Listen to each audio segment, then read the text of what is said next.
So we have a change of scenery. We're not driving in the car today. I figured we'd sit in my living room and have a chat. Chaco will be joining us. I thought that would be fun too. He has some good advice, this one.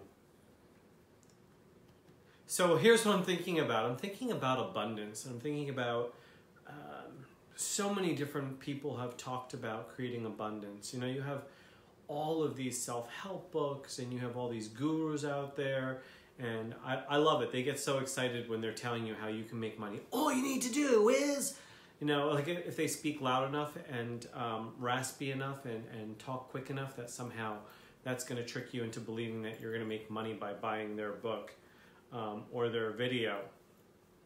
One of the books that I read years ago that most people by now have heard of is The Secret. And I kind of like some of the concepts there. You know, the idea of creating a vision board, because you have to have a very clear vision as to where you want to end up. And in one part of the book, it says, you know, write yourself a check and visualize yourself getting that check. And of course, I did that as well. There is some truth into being able to visualize the end result. You know, where do I want to end up?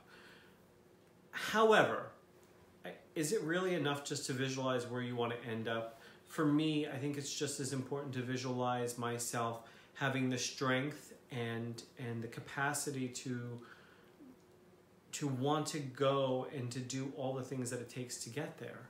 You know, I've never really truly met someone who just sat there and visualized having lots of money without putting any effort into it, right? The visualization is part of opening up your mind and having the strength and the stamina to do what it takes to get there.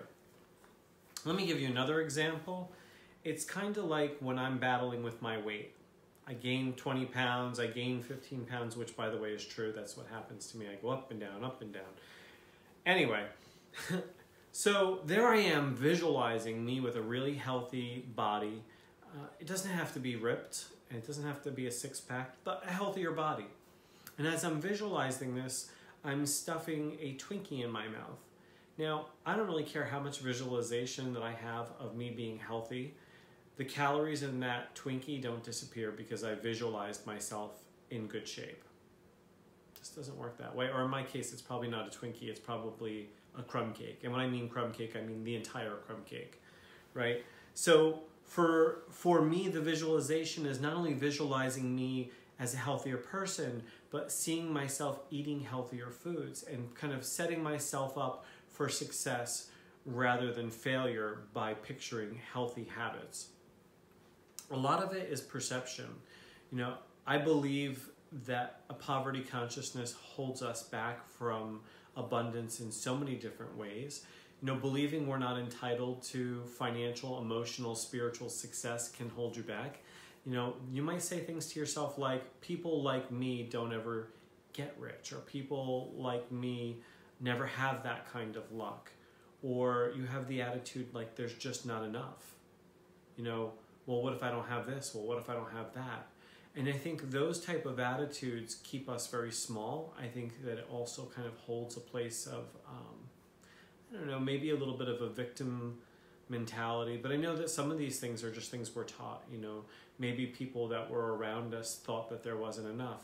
And here's the thing though, is that I really do believe that the universe mimics what we believe and what we put out there. So if I'm always saying there's not enough, then guess what? So it is. There's not going to be enough. If I believe that good people are not going to be attracted to me, then yes, I'm going to probably attract assholes. That's really the way that it kind of works. At least that's been my experience. So be very conscious of what you're saying and what you're thinking and what you're putting out there. And if you're going to use visualization techniques and positive intention, that's great. But also visualize yourself and take the actions to do all the things that you need to do in order to get to where you want to go.